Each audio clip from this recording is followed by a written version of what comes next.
Kia ora koutou, ko Mitch Sanstra toko ingoa no Tauranga Moana Ahu. My name's Mitch Sanstra from Tauranga. I thought I would do a little bit of a video as well just so I can explain it a little bit better than what it might come out in writing. But yeah, born and bred in Tauranga, studied 4 years of physical education down at Otago and did my postgrad in teaching and have been a kaiako, a teacher at Tauranga Boys for a decade now. I got into Wakama about 8 years ago. Since then, I've enjoyed it, loved the sport, the culture, and everything about it. I've been national champs with my team, Ruamata. We've won numerous world titles with the New Zealand team and represented my country for many years now.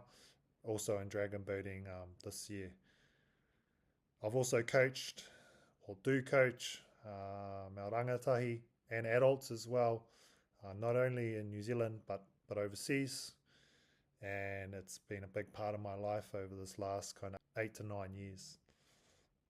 How I got into Wakama and into this trust space was that when I was down at Otago, I was playing rugby for them, and I sustained a TBI, traumatic brain injury, in which I um, suffered concussion symptoms for about 2 years. So I couldn't run, couldn't do much movement, had a lot of migraines, etc. And so I had to retire, hang the boots up, and find a new sport. So found outrigger canoeing, or wakama, as we say in Aotearoa.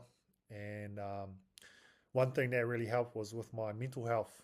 And it was a new sport for me, just being on the water, on Tangaroa, helped with my symptoms, with my migraines. And it really healed me physically, mentally, spiritually. And yeah, the rest is history.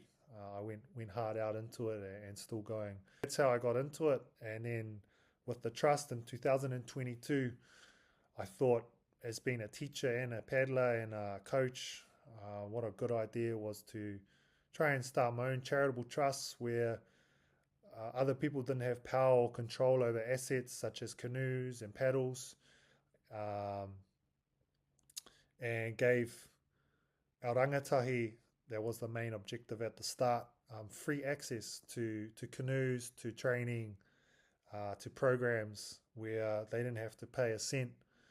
They just had to show up and give effort. So that was my mindset from the get go, and whether and to get funding to have our own canoes, singles, W6s, paddles, life jackets. So these kids can come down without paying a dollar and get into it and do something I love doing. Um, Canoes can range from the W6 person can be from 25 to $45,000. Very expensive. Individual canoes can be up to 8 or 9 thousand. Paddles can be 600, 700, plus life jackets, couple hundred. So taking away that was kind of my goal, and how it all started with the name Hauora Waka Uplift. So I was thinking Hauora, so for your well-being. Um, Waka is the vehicle, and uplift, so uplifting your well-being through the use of wakama. So that's kind of how the name came about. Um, and something, yeah, it was all about getting on the water for your well-being, for your whole order. That's how it started. So I got two trustees, people I trust that are in the canoe wakama space, Whare Randall and Howard James. And from there, just gradually snowball effect. Just had to try and figure out how to do funding, how to apply for things, setting up bank accounts, how to become a registered charity. So it was big learning for me. I'm just a teacher, so this was a new space. But the other stuff came easy, the coaching, the running programs, etc. In terms of what we've done so far, we break our trust up into four po, or four pillars. So one is around water safety. So work with kura, especially Tauranga Boys for this po, and we work with their outdoor education. So during school they come and we look at risk management, water safety. So looking at winds, tides, um, working as a team for safety, some tikanga aspects, etc., which we also build into all our programs. Our second po is around hauora, so just getting on the water for your well-being. So not competition, but just being able to connect with a rōpū, with a group, with a community, getting on the water, working as a team, having that social side as well. So tapping into all your aspects of your well-being.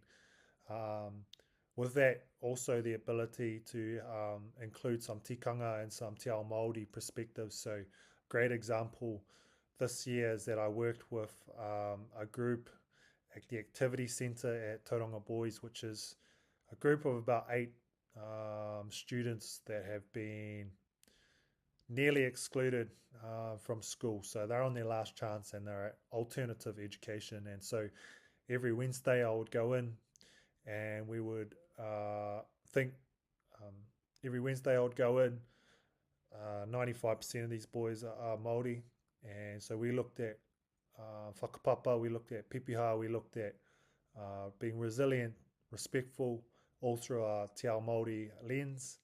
And then in the afternoon, we would take them out paddling. Before that, we would cook kai, so we would have a barbecue, eat, share our stories, and then go paddle. So that was awesome. The boys loved it. Obviously, that's something that we want to develop in more schools over time. Our third po or pillar is around competition, so pushing our rangatahi, and not only rangatahi, we run programs and coach and run clinics for anyone of any age if they're interested.